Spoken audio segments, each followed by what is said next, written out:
ఇంగ్లీష్‌లో మాట్లాడాలంటే భయమా? మీలాంటి వాళ్ళ కోసమే spoken English personal training classes వెంటనే జాయిన్ అవ్వండి.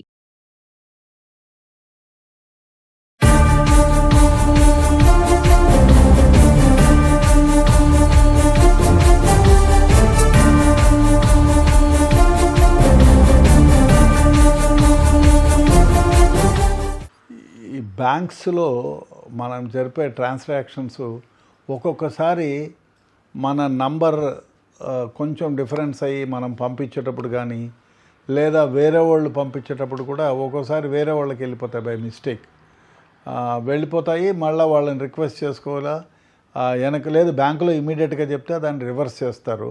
అది కాకుండా ఈ మధ్య ఏమైపోయిందంటే కోటక్ మహేంద్ర బ్యాంకులో యూపీలో నోయిడా అనేటువంటి ప్లేస్లో 20 ఏళ్ల దీపక్ అనే అబ్బాయి వాళ్ళ అమ్మ పేరు మీద ఒక బ్యాంక్ అకౌంట్ ఓపెన్ చేశాడు. దాంట్లో వాళ్ళ అమ్మ చనిపోయిన తర్వాత కూడా ఆ బ్యాంక్ అకౌంట్నే ఆయనే క్యారీ ఆన్ చేస్తున్నాడు. అట్లయితే ఆల్ ఆఫ్ ఎ సడన్ ఆయనకు ఒక మెసేజ్ వచ్చింది. ఏమిటి ఆ మెసేజ్ అని చూస్తే దాదాపు 11 లక్షల కోట్లు ఆయనకు ట్రాన్స్ఫర్ అయింది. భయపడిపోయినాడు. ఓరే ఇదేంట్రా బాబు, ఇదెవరో నన్ను ఈ విధంగా మెసేజ్ వచ్చిందని 1కి 4 సార్లు లెక్క పెట్టుకుంటే 37 సున్నాలు ఉన్నాయి దానికి. వాడికి లెక్క పెట్టుకునేది కూడా కాక పరిగెట్టుకుంటూ పోయినాడు బ్యాంక్ మేనేజర్ దగ్గరికి వెళ్ళి, ఏం సార్ ఇది అంటే ఆయన ఆశ్చర్యపోయినాడు. ఇదేంట్రా నాయన 11 లక్షల కోట్లు ఎట్లా వచ్చాయని. అది బై మిస్టేక్ ఎర్రర్లో ఇట్ వాస్ ట్రాన్స్ఫర్డ్. దాన్ని మళ్ళీ ఇమ్మీడియట్గా ఆయన ఫస్ట్ ఏం చేశాడు, ఆ అకౌంట్ని సీజ్ చేశాడు. అంటే ఆపరేట్ కాకుండా చేసి మళ్ళీ ఎవరైనా అమౌంట్ చేయొచ్చు కదా అనే ఉద్దేశం చేసి తర్వాత ఆ ఎర్రర్ని రెక్టిఫై చేశాడు. చాలామందికి ఇట్లాంటి మెసేజెస్ వస్తుంటాయి. మేము కూడా పొరపాటున 1-2 సందర్భాల్లో కొంత అమౌంట్లు వేరే వాళ్ళకి ట్రాన్స్ఫర్ చేసినప్పుడు వేరే అకౌంట్కి పోయిన సందర్భాలు ఉన్నాయి. మళ్ళీ ఇక్కడికి చెప్పి మరి రిటర్న్ బ్యాక్ చేసిన సందర్భాలు ఉన్నాయి. అదే కాకుండా కొన్నిసార్లు ఏమైపోతుందంటే ఈ హవాలా మనీ వేరే వాళ్ళ దాంట్లో పార్క్ చేసిన సందర్భాలు కూడా ఉన్నాయి. ఎందుకంటే మన హైదరాబాద్లోనే జరిగింది, బట్ అది బయటికి వచ్చిందో లేదో తెలియదు. కానీ నాకు ఓల్డ్ సిటీలో ఒకరు ఈ హవాలా మనీ వచ్చింది. ఆ హవాలా మనీ ట్రాన్స్ఫరు ఒకరికి బదులుగా ఇంకొకటి, అంటే పేర్లు సేమే ఉంటాయి, అకౌంట్ నెంబర్లో తేడా వచ్చి వీళ్ళకి ట్రాన్స్ఫర్ అయింది. ట్రాన్స్ఫర్ అయితే ఆ అమౌంట్ తర్వాత ఈ హవాలా వాళ్ళే ఈ అమౌంట్ని, జనరల్గా హవాలా వాళ్ళు ఈ విధంగా చేయరు. వాళ్ళు నోట్లు నంబర్ తీసి నోట్లో కరెక్ట్గా ఉందా ఆ నంబర్ తీసుకొని వాళ్ళకు ట్రాన్స్ఫర్ చేసేది ఉంటుంది. వాళ్ళకి డబ్బులు ఫిజికల్ మూమెంట్లో చెప్పేది ఉంటుంది. కానీ ఇక్కడ ఏమైందంటే ఫిజికల్ ట్రాన్స్ఫర్ చేయాలనే ఉద్దేశంతో ట్రాన్స్ఫర్ చేస్తే ఒకళ్ళది ఇంకోళ్ళకి వెళ్ళిపోయిన తర్వాత నేమ్ సేమే ఉంది, అకౌంట్ నెంబర్ డిఫరెంట్ ఉంది. తర్వాత దాంట్లో కూర్చొని మాట్లాడుకొని బై మిస్టేక్ వచ్చిందా అంటే దాన్ని మరి నేను ఎట్లా అకౌంట్ ఫార్ చేయాలంటే రిటర్న్ చేయమని చెప్పి దాన్ని ఏదో కంప్లైంట్ చేసుకుని వాడికి ఏదో ₹2 ఇచ్చి వాడు కాంప్రమైజ్ అయ్యి ఆ అమౌంట్ను వెనక్కి తీసుకున్నారు.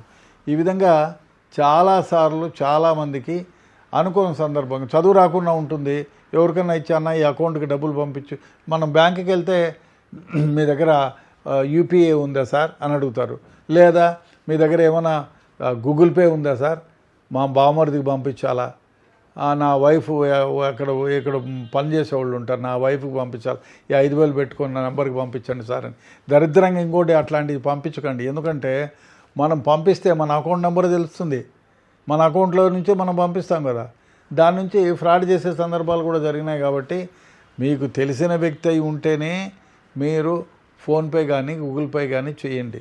అట్లా తెలియని వ్యక్తులకి మీరు డబ్బులు పుచ్చుకొని మీరు ఫోన్పేనో గూగుల్ పేనో చేస్తే మీకు తెలియని వ్యక్తి, మీకు పరిచయం లేని వ్యక్తి, అవతలోడు మోసగాడై ఉంటే మీకు డెఫినెట్గా మీ అకౌంట్లో డబ్బులు మాయమయ్యేటువంటి ప్రమాదం ఉంది. కాబట్టి ఎట్టి పరిస్థితుల్లో మీకు తెలియని వ్యక్తులకి మీరు అంటే సార్ ఒక 10,000 మా బావమరిదికో మా మామకో ఎవరికో వేయండి అని మీకు డబ్బులు ఇస్తే మీరు 10,000 ట్రాన్స్ఫర్ చేసేందుకు ₹500 ఎక్కువ ఇస్తానంటే అన్న సందర్భాలు ఉన్నాయి. 500 కోసం ఆశపడి మీరు ట్రాన్స్ఫర్ చేస్తే అవతలోడు ఎవడైనా హ్యాకర్ అయి ఉంటే డెఫినెట్గా మీ అకౌంట్ హ్యాక్ అవుతుంది, మీ డబ్బులు పోతాయి. కాబట్టి జాగ్రత్తగా ఉండాల్సిన అవసరం ఎంతైనా ఉంది. అదేవిధంగా మీరు బ్యాంక్ అకౌంట్లని ఎవ్వరికి షేర్ చేయొద్దు. మీరు బ్యాంక్ అకౌంట్లను ఎవరికైనా షేర్ చేస్తే అది మీకు ముప్పు కిందికే అయిపోతుంది. అదేవిధంగా బ్యాంకులో ఎవరైనా మిమ్మల్ని అడిగి, మీరు ఎవరినైనా అడిగి మీ డబ్బులు ఎక్కువ ఉన్నాయనుకోండి మీ అకౌంట్లో, ఎవరి దగ్గరైనా మీరు మీ స్లిప్స్ ఉంటాయి కదా, ఆ స్లిప్స్ ఎవరి దగ్గర అంటే వాళ్ళ దగ్గర సంతకాలు పెట్టించి తీసుకోవద్దు. ఎందుకంటే మీరు సంతకాలు పెట్టేసి వాళ్ళకి ఇచ్చి అమౌంట్ ఇవ్వని చెప్పొద్దు. ఈ మధ్య ఒకటి జరిగింది, ఆమెకి విత్డ్రా చేసుకోవాలా, ఆ ఫారము అకౌంట్ నెంబర్ పెట్టి ఒక పేపర్ మీద సంతకం పెట్టించుకున్నాడమ్మా, ఇది బాగలేదని ఇట్లా ముడిచినట్టు వేరే పేపర్ ముడిచేసినాడు. పేపర్లో సంతకం పెట్టమమ్మా అన్నాడు, పెట్టించుకున్నాడు, పక్కకి తీసుకున్నాడు. అరే ఏదో రాసినాడు, ఇది సరిగా రాలేదమ్మా అని చించి ఆమె చేతికి ఇచ్చినాడు.